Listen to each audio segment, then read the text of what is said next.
Bonjour et bienvenue à vous, chers amis passionnés d'intelligence artificielle. Votre hôte, Jean-François Sénéchal, professeur d'éthique à l'Université Laval. Nous sommes dans la très belle ville de Québec, au Canada.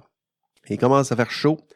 On enregistre en avril, donc au moment où vous allez écouter ça, il fait vraiment chaud. Donc j'imagine que ça va être en mai, peut-être même en juin. On va voir comment le pacing de tout ça s'aligne. Puis, comment allez-vous? Est-ce que la pause en intelligence artificielle, elle est terminée? Est-ce qu'elle est là? Là, on est dans le futur. Là. Je ne sais pas ce qui se passe. Donc, au moment où on enregistre là, on est encore dans cette belle tempête là, du moratoire en intelligence artificielle, moratoire proposé. En tout cas, j'ai écouté une belle conférence. Peut-être l'avez-vous écouté aussi. Là. Donc, là, on est le 13 avril. C'était vendredi dernier. Une conférence avec Yann Lequin. Puis Andrew Ng. Donc, on était 5000 en ligne, là, j'imagine, à écouter nos deux vedettes de l'intelligence artificielle. J'imagine que vous y étiez peut-être. Puis on a discuté, ils ont discuté, ils nous ont expliqué pourquoi c'était une mauvaise idée de faire une pause ou un moratoire en intelligence artificielle, avec des arguments, somme toute, assez naïf, je dirais. C'était beau de voir ça. C'est sûr qu'ils ne sont pas briefés par des personnes en communication, mais en même temps, c'est intéressant de voir comment eux, de leur point de vue, c'est des experts techniques, là, donc comment eux, ils perçoivent tout ça. Donc, c'est intéressant d'entendre ça. Au moins, ils prennent le risque de prendre la parole puis de dire de façon assez honnête et transparente leurs opinions. Puis, je connais pas le futur, mais je gagerais qu'au moment où vous allez écouter ce podcast, il n'y aura pas eu de grosse pause en hier. En fait, je peux me tromper, puis si je me trompe, écrivez-moi pour me dire que je me suis trompé. Anyway, parlant de pause, nous ne faisons pas de pause. Gros programme cette semaine, donc on poursuit nos explorations, nos recherches, nos réflexions autour du thème qui nous est cher. Je parle des enjeux environnementaux en matière de développement durable, mais qui sont associés à l'intelligence artificielle. On a entamé cette réflexion avec Anne-Laure Ligoza. C'était à l'épisode 62, si mes numéros sont bons. Et on a poursuivi l'épisode suivant avec réflexion de Fred et Shirley qui ont bien accepté généreusement de partager leur réflexion. Ils sont, cette semaine, encore deux, et ce sont mes deux préférés. Puis je le dis vraiment sincèrement, à moins que j'ai dit la même chose au dernier épisode, peut-être, qui sait. Puis, donc le premier, il marche sur l'eau. Sylvain Munger est avec nous. Comment ça va, Sylvain? Ça va bien, vous? Yes, je dis il marche sur l'eau parce qu'on a un horaire compliqué. Puis Sylvain a fait un miracle cette semaine puis il est présent avec nous. Donc merci encore Sylvain d'être là. Le deuxième, c'est mon chouchou. Ben oui, c'est un étudiant à moi. Puis il était dans mon cours cet hiver. C'est un passionné d'intelligence artificielle. Au début de mon cours, je leur demande toujours de se présenter. Puis lui, passionné d'intelligence artificielle et d'environnement. Puis je me suis dit, voyons donc, c'est sûr qu'il faut que je l'invite à mon podcast. Raphaël Gagné est là. Comment ça va, Raphaël? Ah, ça va super bien, toi? Yes, merci d'avoir accepté cette invitation. Pas trop intimidé par tout ça? Non, ça va bien aller. Là, ça te passionne, c'est ça que tu me disais. Là, ouais, c'est ça, mais c'est aussi c'est une petite discussion tranquille sur l'informatique en général. Ça fait toujours du bien de discuter de ses passions. Écoutez, je vous ai invité parce que je suis curieux. Je me suis dit, je vais, sans trop mettre de restrictions, je lance le sujet, puis j'ai hâte de voir quelles pistes ils vont emprunter. Intelligence artificielle et environnement. Vous avez vu ça là, dans l'intitulé de notre rendez-vous cette semaine. Je vous ai dit, réfléchissez à ça, puis on verra ce que vous en pensez. Sylvain, toi, tu es parti dans quelle direction quand tu as vu ce thème-là? Tu t'es perdu dans quel genre de lecture ou d'aventure intellectuelle, Sylvain? Sylvain, tu es sur mute. Oui, j'allais dire, excusez-moi, là. je marche peut-être sur l'eau, mais côté technique, je suis encore sur, disons, assez loin de l'exercice. En fait, ce que j'allais dire, c'est que moi, si j'essaie de regarder un peu le thème de l'environnement sur le plan global de la chose. Je me considère comme assez néophyte au sens où j'ai pas vraiment d'expertise en particulier sur ce sujet-là. Mais ce qui m'intéresse en fait par rapport au thème de l'IA avec ça, c'est un peu de voir qu'est-ce qu'on peut, en quoi l'intelligence artificielle peut en fait venir consolider peut-être des biais ou certaines pratiques, certaines pensées, certaines conceptions notamment sur peut-être les promesses ou les attentes par rapport au développement technologique.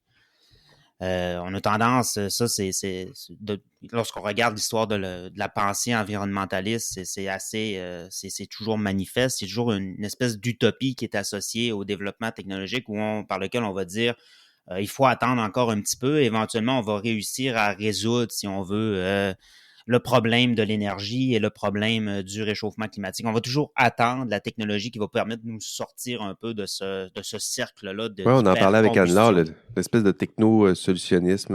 Exactement. Voici enfin l'avenue de peut-être la technologie qui va nous permettre de résoudre enfin ce problème complexe. Ce qui est intéressant, c'est que quand on regarde l'histoire des technologies, c'est jamais arrivé. C'est jamais arrivé, en fait, qu'une technologie aussi propre, aussi révolutionnaire qu'elle pouvait apparaître. On a dit ça au moment de la découverte du pétrole, notamment pour remplacer le charbon. On allait dire que ça dégageait moins de gaz carbonique. Puis finalement, la quantité d'énergie consommée et produite sur Terre ne cesse d'augmenter. Et il n'y a absolument rien qui empêche ça. Le nucléaire ne l'empêche pas non plus. Je veux dire, oui, il y a des centrales nucléaires. C'est plus économe que des centrales au charbon, mais leur présence ne diminue pas, en fait, la consommation et la production d'énergie. Et puis là où je fais le lien avec l'IA, c'est qu'on pense encore une fois, c'était le cas avec l'informatique, mais on pense encore une fois qu'on a là peut-être la solution à peut-être découvrir une source d'énergie qui pourrait être propre, qui pourrait être gratuite, qui pourrait être présente partout. Et on a tendance à replacer, à reproduire ces attentes ou cette utopie-là dans l'IA elle-même. Ce qui m'amène un peu là, je vais juste commencer par deux mythes qui sont propres à l'IA, puis après ça, je vais aller directement sur le sujet de l'environnement. Les mythes de l'intelligence artificielle et l'environnement. Et là, je vais m'appuyer sur le livre là, de Kate Crawford pour ça. Donc, pour les auditeurs qui ne l'ont pas lu, il vient tout juste d'être... J'ai appris récemment qu'il venait d'être... traduit en français. Ah oui, c'est vrai, je l'avais lu à l'époque. Oui, je ne pourrais pas dire la maison d'édition.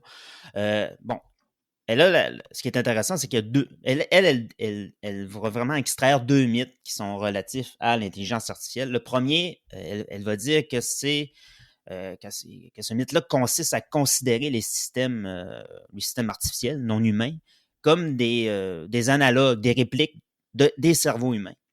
Donc, on va définir l'IA là-dedans comme la capacité d'une machine à accomplir des tâches que l'on associe habituellement aux êtres humains. Exactement. Ça, c'est le premier mythe. Et elle va dire que cette conception-là, ça sous-entend en fait qu'il serait possible de créer une intelligence de type humain, mais à partir de rien, en oubliant que l'intelligence humaine, c'est quelque chose qui est incarné, donc qui est enchâssé dans tout un système de relations et dans des écosystèmes qui sont plus vastes. Donc ça, c'est le premier mythe. Le deuxième mythe, c'est de considérer que l'intelligence, c'est quelque chose qui existe indépendamment des forces sociales, culturelles, historiques et politiques. Et tout ça, en fait, ça comprend aussi l'énergie. C'est-à-dire que pour fonctionner, on a besoin d'énergie. L'intelligence, elle est influencée par tous ces facteurs-là et on ne peut pas la comprendre autrement que dans ce contexte plus large de toutes ces interactions-là ensemble. Et là où je vais... En fait, ce que je veux faire sur ces deux mythes-là, c'est que d'abord, les prouesses informatiques dont on parle aujourd'hui, le deep learning notamment, je vais y revenir dans quelques secondes, les prouesses informatiques, ça requiert une quantité importante d'énergie pour fonctionner, c'est-à-dire que ça a besoin d'électricité. Oui, il y a des tonnes de CO2, il y a des tonnes d'eau, des tonnes de mégawatts. Là, on en parlait avec Anne-Laure, c'est vraiment, ça se calcule, ça. Là. Donc, on a besoin d'électricité pour refroidir, alimenter les processeurs et les data centers là, qui les hébergent. Selon certaines estimations, et là, je prends ces chiffres à elle, en fait, l'industrie des technologies de l'information, ça comprend l'IA, ça comprend toute l'informatique au sens global du terme, pourrait générer environ 14% être responsable de 14% des émissions de gaz à effet de serre d'ici 2040. Et la demande en électricité... Pardon? 14%, oui, je me rappelle de ce chiffre-là. Exactement. Et la demande en électricité des centres de données pourrait être multipliée par 15 d'ici 2030. Et des calculs ont montré qu'un seul système de traitement automatique, ça c'est un exemple, un seul système de traitement automatique du langage peut émettre autant de dioxyde de carbone que 5 voitures sur toute leur vie, sur toute leur durée de vie. Ah oui. C'est fort quand même, là. Oui, en fait, c'est... Les fois qu'on s'amuse avec ChatGPT, là, c'est ça. Il y a une voiture qui est utilisée pendant toute une vie, là, à force de s'amuser avec ces petits outils-là. Là. Exactement, mais en fait, c'est toujours le même... Je veux dire, c'est comme les voitures électriques, les Tesla, il y a d'autres problèmes. En fait, le coût, si on prend d'autres... c'est pas juste la quantité de gaz carbonique, mais si les déchets, la pollution que ça génère, finalement, le coût énergétique est peut-être même si on se met à calculer tout, pas juste Exactement. ce qui nous tente de calculer. Là. Ça, c'est un autre problème. Ça, c'est peut-être la fausse perception fondamentale qu'on a tous envers la technologie, toujours penser que ça sauve l'énergie, alors que ça en consomme toujours davantage. Et on peut essayer de relever un peu les deux origines de cette consommation énergétique-là. On va dire qu'en fait, c'est encore Crawford que je reprends ici, mais que les techniques d'apprentissage reposent sur le principe du maximum de computation. C'est-à-dire, pour résoudre les problèmes, ça repose sur une approche de la force brute, essentiellement. Ça veut dire qu'il faut toujours de plus en plus d'énergie, de plus en plus consommer d'énergie, de plus en plus d'algorithmes, de plus en plus de calculs pour de plus en plus de paramètres. Là, on est rendu à des milliards et des paramètres. On finit plus d'en ajouter, puis on célèbre ça aussi. Là. Ben, nous autres, exactement. Donc, c'est toujours l'approche brute. C'est-à-dire il faut plus de données, plus d'électricité, plus d'énergie pour arriver à, en fait, passer les étapes, là, briser les étapes, obtenir plus de résultats, on est loin augmenter de l'efficacité. Là. On est plus dans la performance, mais pas encore dans l'efficacité de la performance en question. C'est ça, exactement. Donc ça, c'est cette approche-là qui repose sur le maximum de computation ou de la force brute. Ça entraîne une augmentation considérable, constante de la consommation énergétique. Et ça explique aussi pourquoi la quantité de calcul, juste la quantité de calcul de modèles algorithmiques nécessaires pour entraîner un seul modèle d'IA a été multiplié par 10 chaque année. Donc ça, c'est depuis que en fait, la technologie, le deep learning est utilisé dans la recherche et dans le développement commercial. x10 à chaque année. Donc, je ne parle pas pour la quantité d'énergie, je parle pour la quantité de calcul, mais ça augmente en même temps la quantité d'énergie qui est consommée. Peut-être que la quantité d'énergie est peut-être pas proportionnelle, mais en tout cas, il y a une croissance qui devrait être son corollaire logique. En fait, c'est le même principe que l'automobile. Quand l'automobile est arrivée, on avait dit les gens... par exemple, si vous pouvez faire avec votre automobile, vous avez une autonomie avec une telle quantité d'essence, vous pouvez parcourir, je ne sais pas moi, en 1950, c'était 200 km.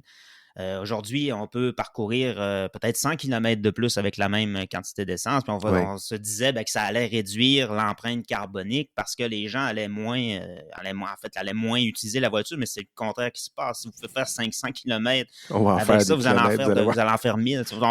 C'est toujours le même problème qui est associé à ça. Le deuxième point, en fait, outre disons le maximum de computation, c'est aussi que le deep learning, l'apprentissage profond, il est intimement lié à l'histoire de la cybernétique et au contexte particulier de la guerre froide aussi.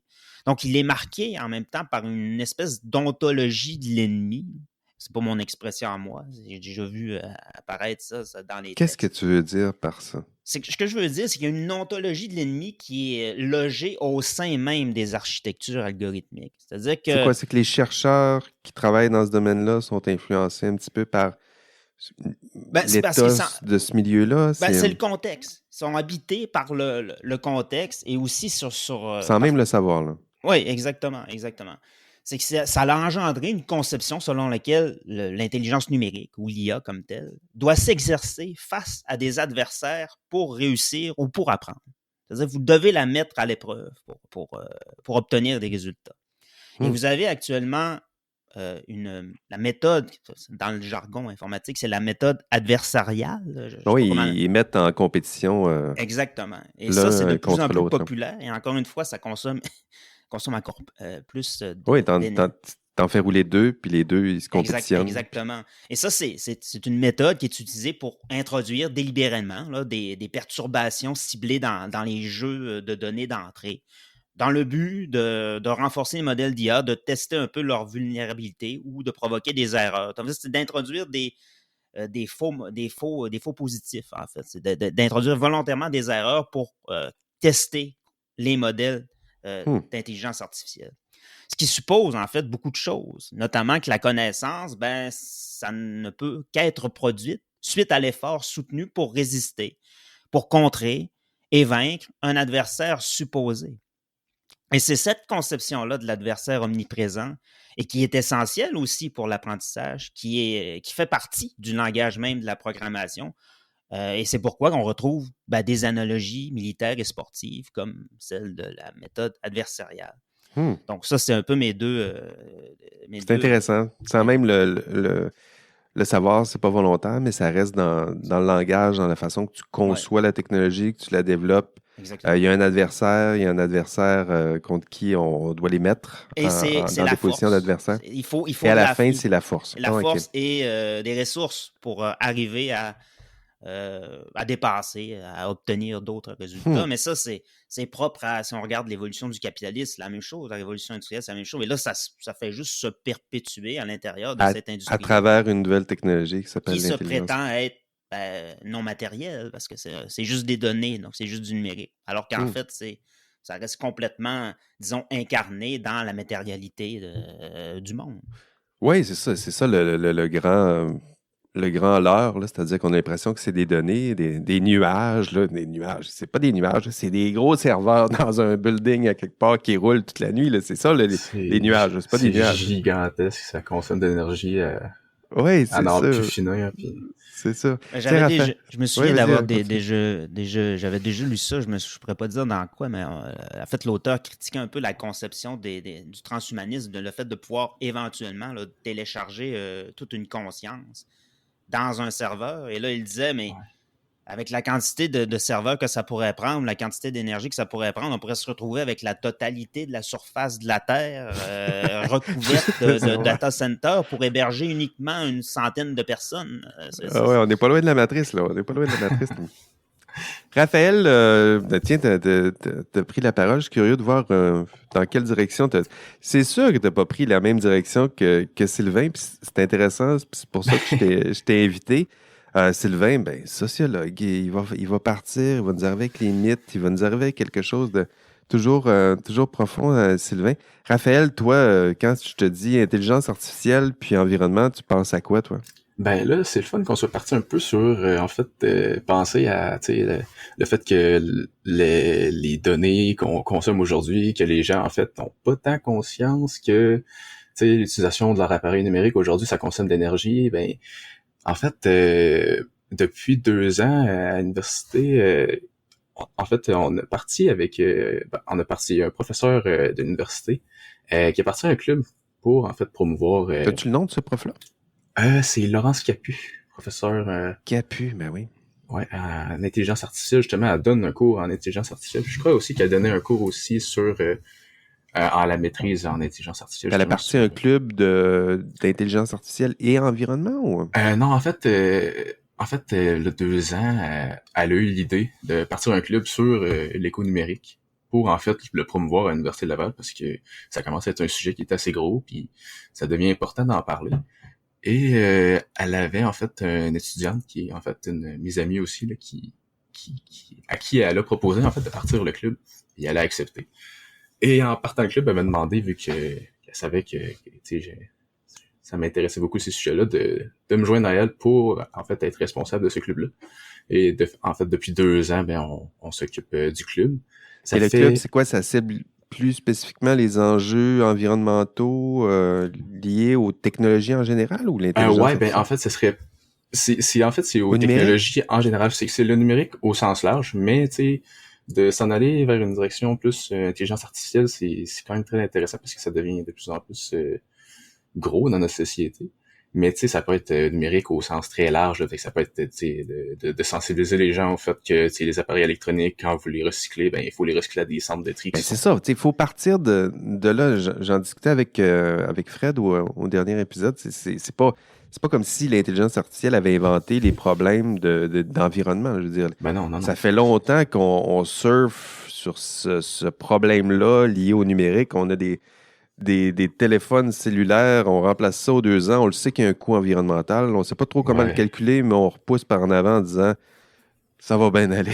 Ouais, Ça c'est va bien ça, aller tu sais, quand même. on néglige un peu ce facteur-là, puis tu sais, les gens sont pas tellement conscients, en fait, que ces appareils-là, l'utilisation qu'ils en font, ça a des impacts tous les jours sur l'énergie qu'on consomme, puis en fait, juste sans parler d'intelligence artificielle, là, juste, mettons, tu sais, les gens tu sais, la plupart des gens utilisent une boîte de courriel juste à tous les jours, puis tu sais, ça consomme de l'énergie à n'en plus finir, puis c'est même pas de l'intelligence artificielle, là, fait que ça n'a même pas rapport avec ça, mais tu sais, il y a des data centers qui s'occupent de gérer toutes ces boîtes de courriel-là, puis tu sais, les courriels qui traînent dans une boîte de courriel, qui ça traîne à coût de 30 000, là, puis que personne Oui, les dans l'article supprime. le site d'Anne-Laure Ligoza, il y a ça aussi, là, ce calcul-là, combien, parce Ouais, que ça, c'est une question à laquelle elle répond souvent, là, combien ça coûte ces courriels-là. Là. Mais tu sais, c'est un bon point de départ en disant, tu sais, c'est concret aussi. Je ouais, reçois ouais.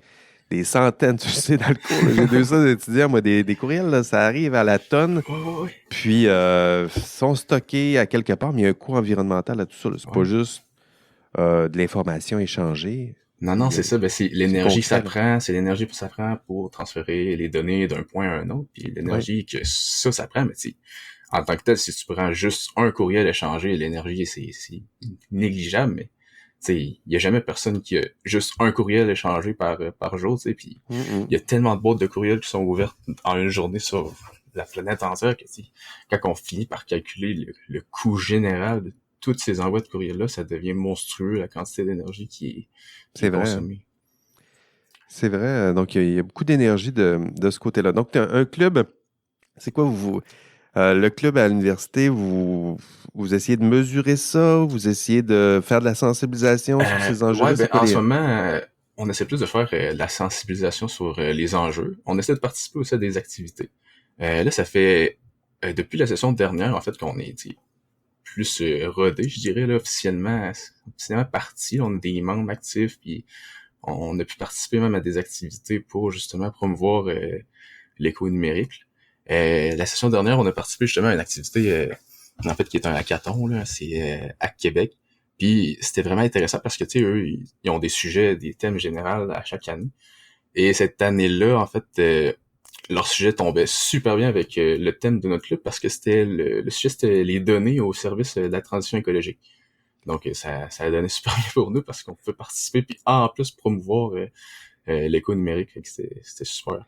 Vraiment, vraiment beau thème. D'ailleurs, si vous cherchez de l'information là-dessus, tiens, je vais me permettre d'en faire la promotion parce que moi, les premiers articles, parce que moi aussi, je suis parti de travers là, quand, quand je me suis dit, on va lire sur l'environnement, on va lire sur l'intelligence artificielle.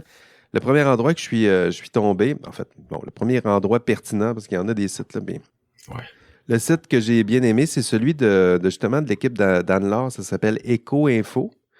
Donc, puis je me permets de le mentionner de nouveau parce que justement, un site qui s'intéresse, mais pour quelqu'un en sciences et génie comme toi, qui s'intéresse à la mesure. Donc, Ouais. pas juste, on a tous ces belles valeurs-là, ça fait partie de nos principes, essayer de défendre l'environnement, mais quand ça arrive à la mesurer, produire Ouais. des données concrètes pour combien ça coûte, tout ça.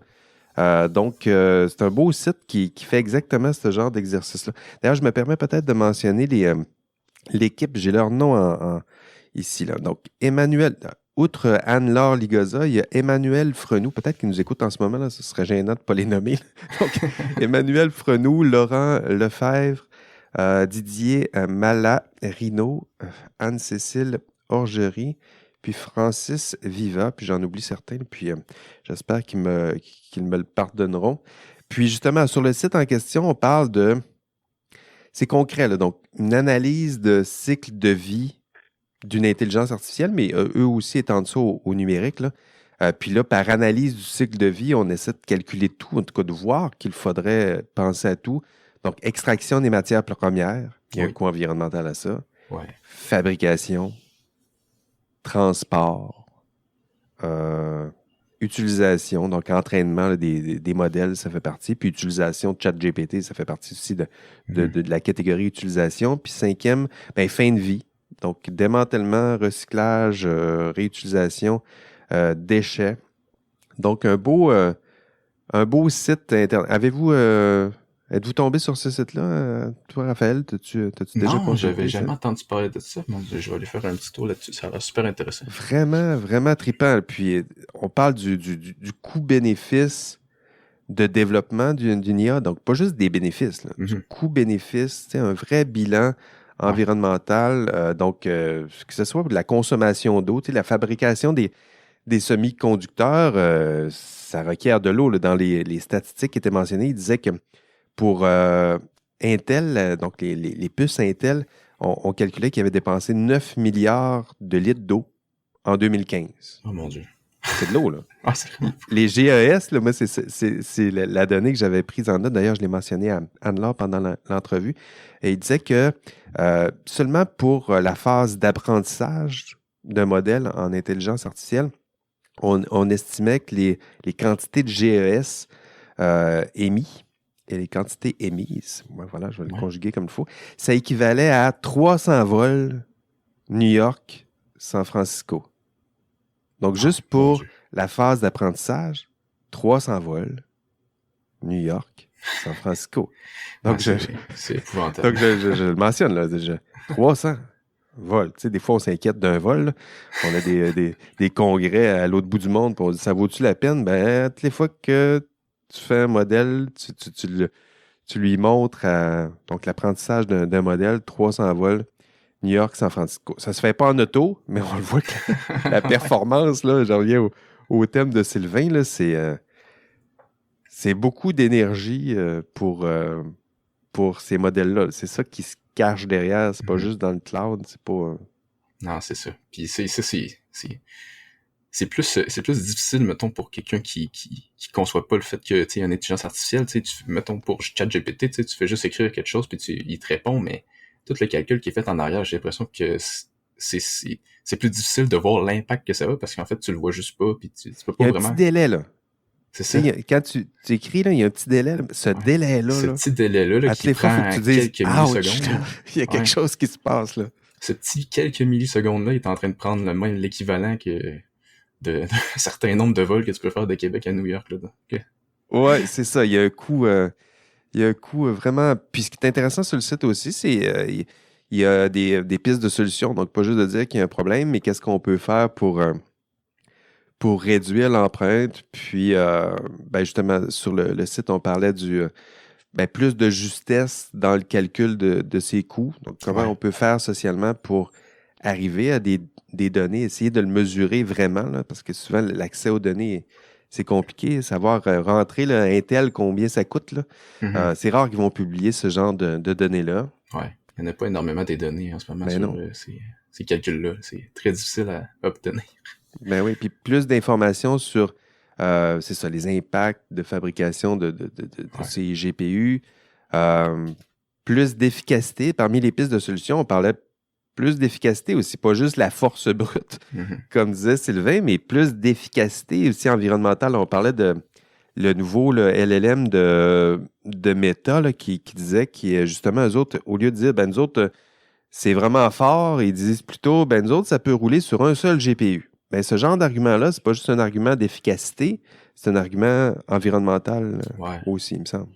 Puis on parlait aussi de plus de transparence, donc justement des compagnies, donc des lobbies pour que ces compagnies-là ouvrent leurs données en disant combien ça coûte environnementalement parlant, tout ça. Là, si on veut arriver à des pistes de solutions, il faut être capable de faire de la vraie mesure pour arriver à de vrais constats documentés. Ouais, justement, c'est une piste que j'ai un peu explorée, que je parlerai un peu plus tard, là, mais j'aimerais ça discuter un peu sur la réglementation, en fait, des intelligences artificielles, parce que c'est un truc qui devrait s'en venir, selon moi, bientôt, parce que...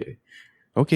Ben, on s'en va dans cette direction-là. Deuxième tour de table. Je vais retourner vers Sylvain, puis après ça, je reviens à toi, Parfait. Raphaël, pour voir. Donc, Sylvain, IA environnement, euh, c'est quoi l'autre piste que tu as emprunté, là? Tu as envie de nous parler de quoi, là? Ouais, ben mon autre piste va être très pessimiste, en fait. C'est-à-dire que je vais m'intéresser. Ce qui m'intéresse, en fait, c'est le lien entre l'énergie et la technologie. Hein, parce que dans le discours, disons, des promesses technoscientifiques globales, c'est toujours que la technologie est là pour peut-être, Mhm. en fait, améliorer, réduire les impacts du changement climatique. Mais moi, je veux plutôt dire le contraire, en fait. C'est-à-dire, je vais essayer de montrer comment la technologie est en fait au service de la combustion. Elle est pas là pour la freiner ou la faire disparaître, en fait. Et j'ai déjà développé ça dans un article là, que j'ai un peu de misère à faire passer, là, mais bon, il est à l'étude. Là. Mais je vais proposer un peu. Là, c'est quand on s'interroge sur le but de la vie en général. C'est quoi Le but de la vie? le but de la vie? Pas de OK, la la vie vie humaine, biologique, là, de mais la vie. c'est quoi son ultime but à la vie Pourquoi la vie biologique, là? est Elle s'en va apparue, vers c'est où, là? ça. Exactement, exactement. Puis, bon, il y a des questions philosophiques à ça, mais il y a des physiciens qui travaillent sur cette question-là très sérieusement, là, des mathématiciens, des physiciens. Il y a l'ouvrage classique de Jacques Monod. Il y a Je m'en- Schrödinger aussi, qui Schrödinger, avait ouais. fait un livre qui s'appelait Qu'est-ce que la vie, là, dans les années 40 ou 50, dans ce coin-là. OK, donc la vie, pas la vie au sens philosophique, là, à Non, quoi ça sert, mais la la matière. vie biologique, la matière, elle Exact. évolue, elle s'en va dans quel sens? Exactement. C'est quoi sa quête ultime? Exactement. Ça, c'est sûr que ça peut. Après ça, on peut se demander, bon, c'est mécanique, peut-être même déterministe, mais bon, c'est une pensée. C'est juste pour réfléchir. En fait, Ben oui. quand on essaie de se demander quel est le but de la vie, ben, la physique va nous dire que la fonction du vivant, en fait, c'est de accroître l'entropie globale de l'environnement. C'est-à-dire de dégrader l'énergie, de consommer de l'énergie, de récolter, de consommer, de dégrader l'énergie. Et le produit de ça, le résultat, c'est que l'entropie dans l'environnement dans lequel le vivant est inscrit augmente, mais pas la sienne. C'est-à-dire qu'on va dire que les êtres vivants passent leur existence à capter et convertir de l'énergie de leur environnement pour se maintenir en vie, Pour pour garder soutenir leur leur fonction structure, si on parle vitale. du corps, là, Exactement. on mange, on dégrade pour maintenir l'intégralité de notre structure. Les fonctions Puis à la métaboliques. fin, on crée un peu de chaos autour, mais nous autres, il y a une sorte d'intégralité qui est maintenue. Exactement. Et que pour que ça se maintienne, le prix, c'est qu'il y a un coût à ça, c'est de dégrader l'environnement autour. C'est pas une question d'être malfaisant, c'est juste un processus naturel. Il y a des fonctions métaboliques. Pour que les fonctions métaboliques se poursuivent, vous avez besoin d'énergie. Vous avez besoin de faire entrer de l'énergie. Et l'énergie que vous faites entrer, ben, c'est de l'énergie en moins. C'est de l'énergie dégradée que vous allez retourner après. Oui. Donc, vous augmentez l'entropie. L'entropie, c'est très facile à définir, c'est-à-dire arrêtez de boire et de manger, vous allez mourir. C'est l'entropie en accéléré. Tout ce qui est matière se dégrade. Et l'univers au grand complet se dégrade aussi. C'est plus lent, mais ça se dégrade. OK. Comme l'étoile aussi, du soleil le fait aussi. Et vous avez une théorie qui est super intéressante. Moi, j'avais basé mon texte là-dessus. Là, c'est d'un physicien qui s'appelle Jeremy England. Là, c'est appelé la théorie de l'adaptation axée sur la dissipation. Et il va dire en fait que quand vous prenez même de la matière inorganique, là, donc des particules élémentaires, des particules chimiques de base qui ne sont pas vivantes, vous les placez là, dans un environnement quelconque et vous introduisez une source d'énergie dans cet environnement. Ça peut être la chaleur, de la lumière. Mm-hmm. Les particules vont se mettre à se modifier, vont modifier leur comportement. Il va y avoir des changements qui vont commencer à s'effectuer. Et en fait, ce qu'ils observent, c'est que la matière s'organise toujours d'une manière à être de plus en plus efficace à absorber cette énergie-là et d'en faire quelque chose. Et de ce point de vue-là, ben, le vivant est juste une une organisation supérieure qui est plus efficace pour récolter, pour absorber cette énergie-là que la matière inorganique. Oui.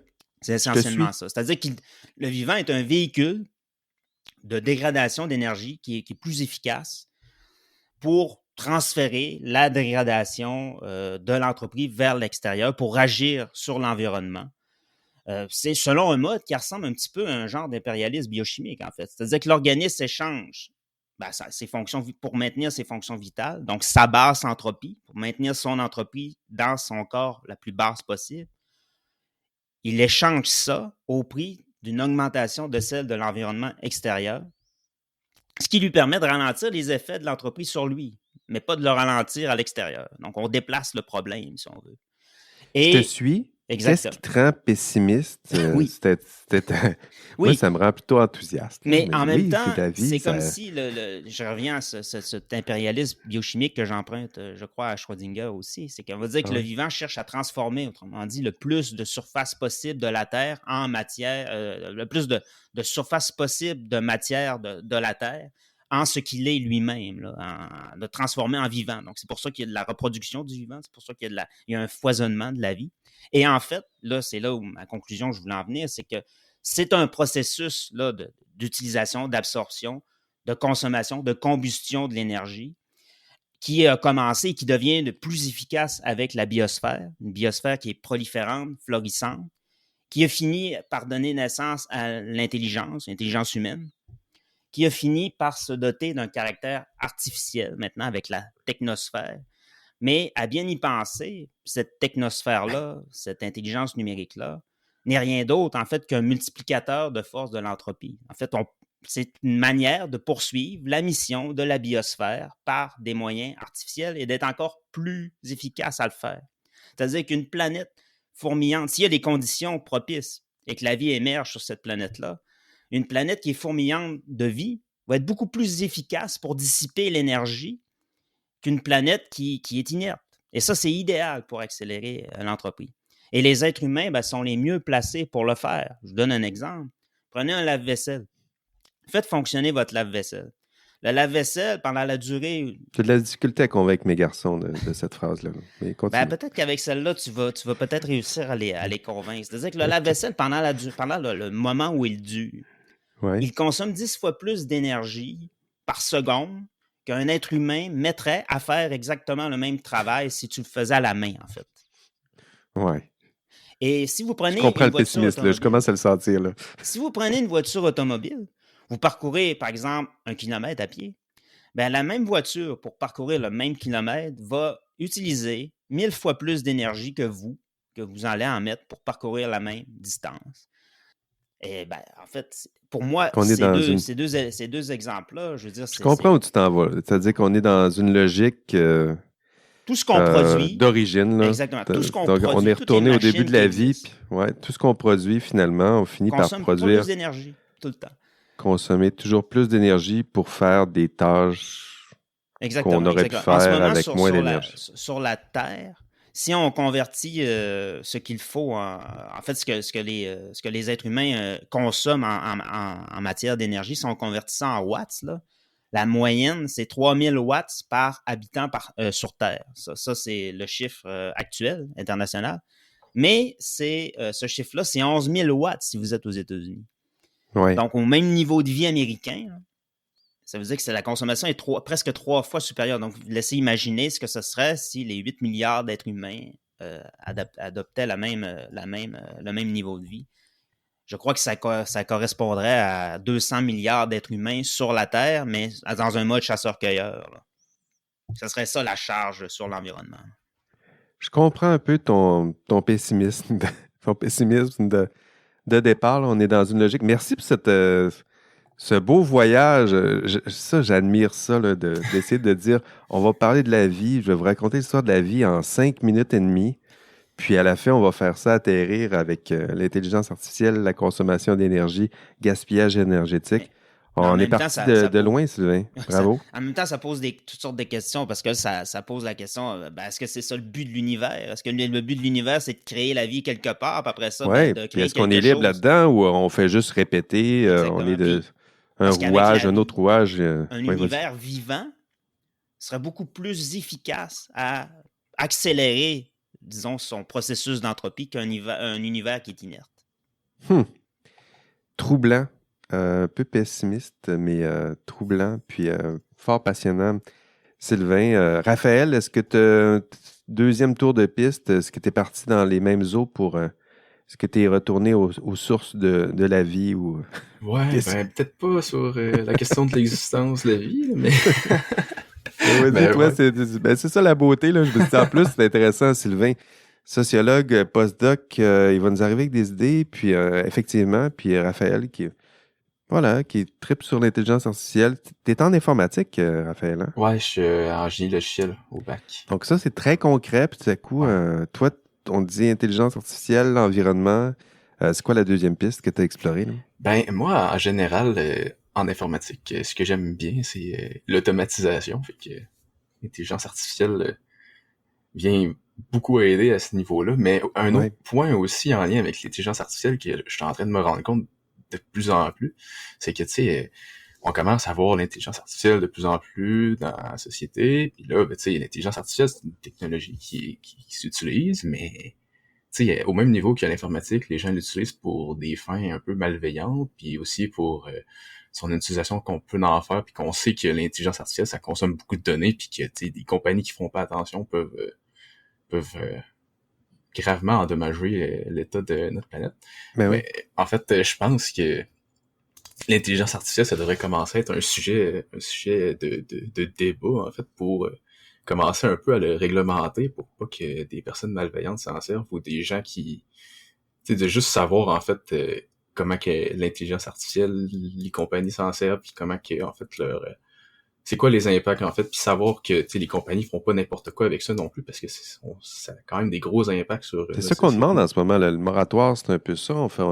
Le but, c'est qu'ils demandent une pause, justement, pour mieux réglementer, mettre des balises, s'assurer que ça nous échappe pas, là. C'est ça, ben, tu sais, que ça nous échappe pas, parce que, tu sais, souvent arrivé dans l'histoire de l'humanité qu'on est parti en peur avec une technologie ou avec quelque chose, puis que finalement, ça a planté bien raide, parce que, tu sais, on savait plus trop il y avait pas de réglementation, puis là, il y a plein de gens qui étaient partis avec des idées, mais tu sais, finalement, ça a pas marché. Puis là, en faisant des recherches, ben, je me suis rendu compte qu'en fait, le gouvernement du Canada était parti, en fait, sur un projet de loi par rapport à l'intelligence artificielle pour justement l'encadrer.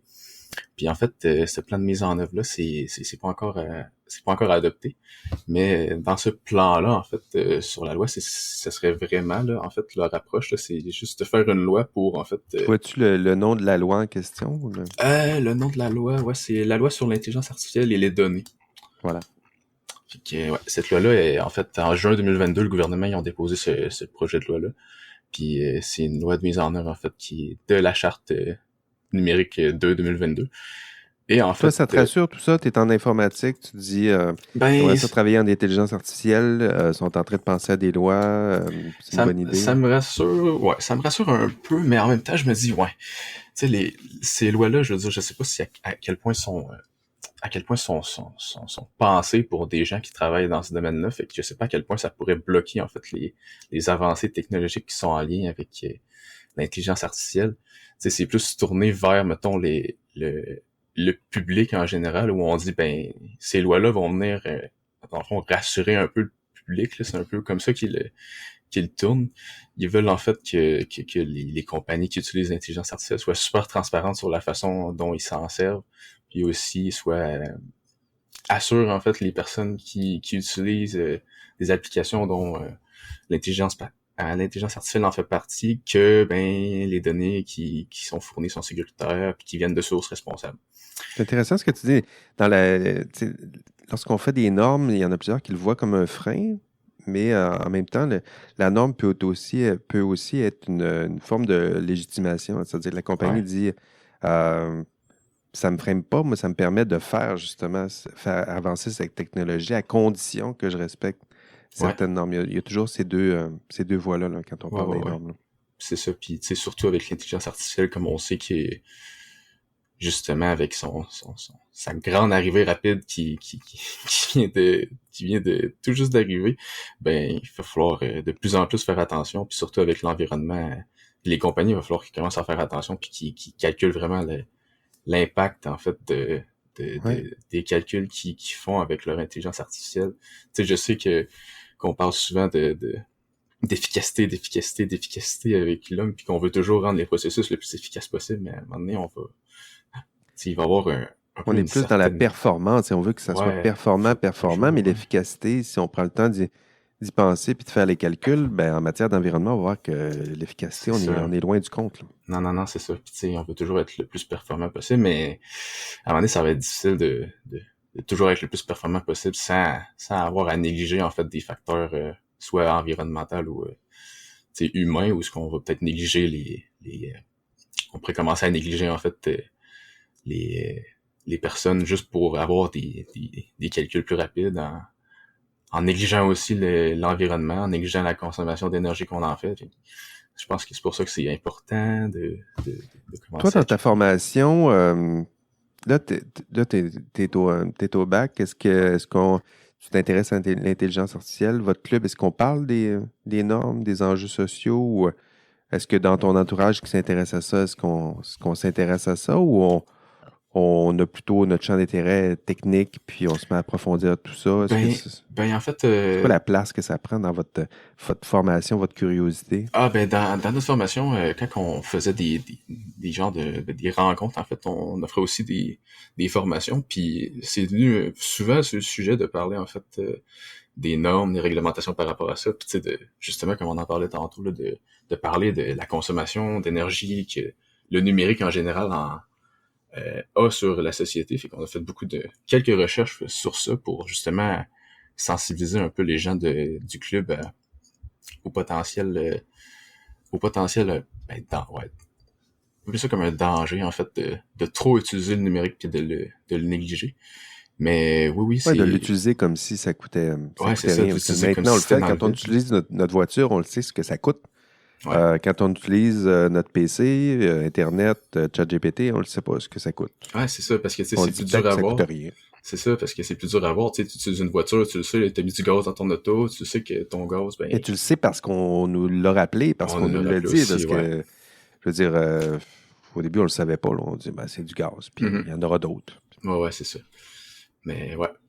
Oui, on est tout un peu conscients que Donc, le si ça m'intéresse, je numérique, me demande, tu sais, la formation, je serais intéressé de voir, tu sais, la formation, quand tu arrives, quand tu diriges vers la maîtrise, est-ce qu'il y a des projets, est-ce qu'il y a des projets de formation où on intègre justement ces enjeux-là? Parce que souvent, on le voit là, dans les ouais, médias, là, ceux qui ont la parole, ceux qui incarnent l'intelligence artificielle, ce sont souvent des monstres experts de la technique, là. ouais, Puis clairement. souvent, ils vont se prononcer sur des enjeux sociaux. Le moratoire, c'en est un, là. Donc, sont, est-ce que je présume qu'ils sont formés à ces enjeux-là? Parce que sinon, on est dans un drôle de système où on donne la parole à des personnes qui s'intéressent pas vraiment à ce genre d'enjeux-là, mais on leur donne quand même la parole. On souhaite avoir des réponses. Joshua Benjo, de tous les... on le salue d'ailleurs, il nous Mhm. écoute sûrement, là. Mais, mais c'est ça, tu sais, on leur donne la parole. Yann Lequin, NG, c'est la même chose. Donc, Mais, parlez-nous. Dites-nous qu'est-ce qu'on devrait faire socialement, mais est-ce que ça les intéresse? Est-ce qu'ils ont eu les formations? Est-ce qu'ils ont eu la sensibilisation nécessaire? Sylvain, ben, as-tu quelque chose à ajouter là-dessus? Ben en fait, oui, mais j'ai la même préoccupation que toi, en fait, sur ce sujet-là. C'est toujours quelque chose qui m'incommode un peu d'ailleurs, là, de demander à ceux qui fabriquent la technologie de nous guider, de nous éclairer là-dessus. Mais je pense que c'est un peu le même problème. Ben, c'est un peu la même réalité, je pense, que j'ai observé avec les entrepreneurs. Mais moi, quand je posais la question de des différentes préoccupations, différentes, peut-être les impacts sociétaux, des risques peut-être qui pouvaient être associés à ça, c'était vraiment là au cas par cas, puis ça dépendait de la personne, ça dépendait de son intérêt personnel à se socialiser à ça ou à se documenter là-dessus ou à s'intéresser à ça. Mais je pense que j'ai regardé un petit peu, là, mais je sais que dans les incubateurs de start-up, de plus en plus, là, on inclut des formations Ah oui. de sensibilisation par exemple, à des biais, à des thématiques comme ça, des thématiques sociales, des thématiques sociales, économiques, puis politiques aussi. Donc, ça se fait de plus en plus, mais c'est vraiment par dans le principe d'un incubateur, là, c'est que pendant un certain nombre de semaines, là, vous allez accueillir un certain nombre d'entreprises, là, vous allez avoir toutes sortes de formations, mais c'est sûr, si j'avais déjà regardé, je me souviens de Next AI, je pense, là, qui est Oui. un incubateur qui fonctionne avec toujours une cohorte à Toronto, une cohorte à Montréal. Puis si tu prenais le nombre, la quantité de contenu, de formation qui était lié à la gestion, tout ce qui est gestion de l'entreprise, développement des affaires, puis la partie, disons, impact sociétaux ou éthique, si on pourrait dire, là, c'était peut-être 95% versus 5%. Maintenant, ça serait intéressant de savoir dans les cursus, je pense qu'en gestion, ça se fait un peu plus peut-être, mais dans les cursus en informatique, je sais pas. Quelle place ça prend? Est-ce qu'ils ont des cours, la quantité de cours là-dedans? Puis même là, moi, je dirais, j'élargirais un petit peu. Pourquoi pas, au moins, peut-être un cours d'histoire, peut-être au moins, un petit cours d'histoire, un petit cours, quelque chose, pas juste les aspects vraiment concrets, immédiats, là, les biais qu'il faut enlever et retirer, mais j'aimerais ça avoir peut-être une idée d'une culture générale peut-être un petit peu plus inclusive aussi, pas juste l'aspect éthique. Oui, parce que c'est eux là, qui vont construire ces outils-là. Donc, c'est important qu'il y ait une formation comme Raphaël dans 10 ans. C'est lui qui va concevoir les futures intelligences artificielles, le GPT 82. Donc, on va être rendu là, peut-être. Là. C'est peut-être toi, Raphaël. Donc, c'est important que ce soit des personnes comme toi sensibilisées qui ont eu au moins une formation de base ou des lieux pour réfléchir à ces juste qui s'y enjeux. intéresse, là, parce que si tu fais juste parler de technique puis que tu te soucies pas vraiment de l'impact que de ton développement technique, ben c'est un peu je trouve ça un peu contre-productif parce que ça va finir que tu vas falloir que tu redéveloppes quelque chose pour contrer ce que tu as développé. Juste pour Oui, c'est ça. En même temps aussi, on peut faire le lien avec une autre séance, là, mais je me souviens d'avoir trouvé des trucs là-dessus, mais quand on s'essaie de questionner, savoir d'où vient l'intérêt du chercheur comme tel pour un enjeu en particulier, souvent ça vient pas de ses cours à l'université, ça vient même parfois de la science-fiction. Hein. Moi, j'ai vu des textes de science-fiction qui faisaient un lien entre les deux. Là. Les gens qui aiment ça, qui consomment ça, qui en ont consommé quand ils étaient plus jeunes, ont peut-être une ouverture, peut-être un petit peu plus un petit peu plus ciblé sur ces enjeux-là, mais c'est une question à savoir pourquoi ils s'intéressent à ça. Pour moi, j'écoute souvent, justement, je suis à Benjo, puis je sais que ça l'intéresse en particulier, mais ça serait de se demander, parce que lui, c'est un cas, peut-être, si on pourrait dire, ils sont pas tous comme lui, là, les gens dans le milieu, donc il faudrait se demander pourquoi, d'où ça lui vient, cet intérêt-là pour ça. Je soupçonne peut-être Star Trek en arrière-fond. J'ai déjà entendu parler de Star Trek et puis je sais pas, moi je ferais... On va l'inviter, là, Joshua, pour lui demander d'où ça part, tout ça, là, Star Trek, ce qui est un Trekkie. J'ai déjà entendu dans une autre revue, je sais pas, j'avais une lumière qui m'était allumée à ce moment-là. Là. Je trouvais qu'il en parlait peut-être d'une manière un peu... peut-être qui dépassait un petit peu plus juste la simple... C'était notre premier concept de IA Café. Au début, on disait, le titre, c'était à la recherche de Joshua Bengio, puis on se disait, on va faire plein d'entrevues, puis le but, c'est d'inviter Joshua éventuellement, mais tu sais, c'était juste un prétexte, là. On invitait plein de monde, puis je me disais, à chaque émission, on va faire semblant d'être dessus. Ben, désolé, on n'a pas eu Joshua cette semaine, fait qu'on a un autre. Est-ce que Joshua rêve de moutons électriques? Oui, ça, voilà la question, Sylvain. Écoute, tu me donnes une perche, là, on s'en va vers la conclusion. Donc, ce sera notre dernière partie. Donc, notre beau triptyque environnement et intelligence artificielle. Donc, c'est ce qui va mettre fin à nos premières réflexions. Puis encore une fois, là, c'est en toute humilité qu'on vous partage tout ça. On part de quelque part. C'est nos premières réflexions, premières explorations. Puis j'admire mes invités, puis surtout mes collaborateurs là, qui sortent un peu de leur champ d'expertise. Mais en même temps, si on veut un vrai dialogue entre nos champs d'expertise, il faut accepter d'en sortir un peu. Puis on parle d'interdisciplinarité, puis transdisciplinarité, puis on se dit que c'est bien. Oui, mais il y a un prix. Puis le prix, c'est d'avoir l'air un peu plus fou, puis un peu moins expert que d'habitude lorsqu'on s'aventure sur un terrain intellectuel un peu plus nouveau. Puis habituellement, cette partie de la recherche, ben, on le fait dans nos bureaux en lisant, puis derrière les portes closes des bureaux de la faculté. Mais nous, ben, on le fait avec vous, live. On s'enregistre, puis on en parle, on explore, on lit, on essaie de comprendre, puis on vous partage nos réflexions. Donc, voilà un savoir interdisciplinaire en train de se construire. Avant de vous quitter, merci à mes fidèles collaborateurs, collaboratrices, il n'y en avait pas aujourd'hui. Donc, Sylvain Munger, merci. Merci à toi. Raphaël Gagné, merci pour cette première participation, Raphaël. Ouais, merci à toi, ça fait plaisir, c'était super le fun. Yes, c'était le fun d'avoir un étudiant. D'ailleurs, je vais essayer de te réinviter ou d'en inviter. Ben oui, je vais te réinviter très certainement. Je vais essayer d'en inviter d'autres aussi, des étudiants. Donc, sur 200 étudiants par session, là, je devrais être capable d'en glaner quelques-uns. Je pense que oui. Surtout que les initiations sont beaucoup plus faciles qu'au hockey. Oui, c'est vrai, ça. Ouais. On fait une petite référence à la culture québécoise. Faites vos recherches. Sinon, merci à vous, chers auditeurs, auditrices d'IA Café. Merci de nous accompagner dans nos aventures. Nos stats vont bien, vraiment bien. C'est beau de voir ça. Mais en même temps, ce serait peut-être des plus grosses stats là, si on parlait de football, de culture populaire, d'humour, tiens, pourquoi de sexe, ça serait une façon de gonfler nos stats. Mais qui parlerait d'intelligence artificielle et d'environnement? Et en français en plus, je vous le demande. Allez, votre hôte, Jean-François Sénéchal, merci encore d'être nombreux à nous suivre dans notre enquête sur l'intelligence artificielle. On se revoit au prochain épisode. Et d'ici là, on rêve, comme Joshua peut-être, de moutons électriques. Allez, bye bye.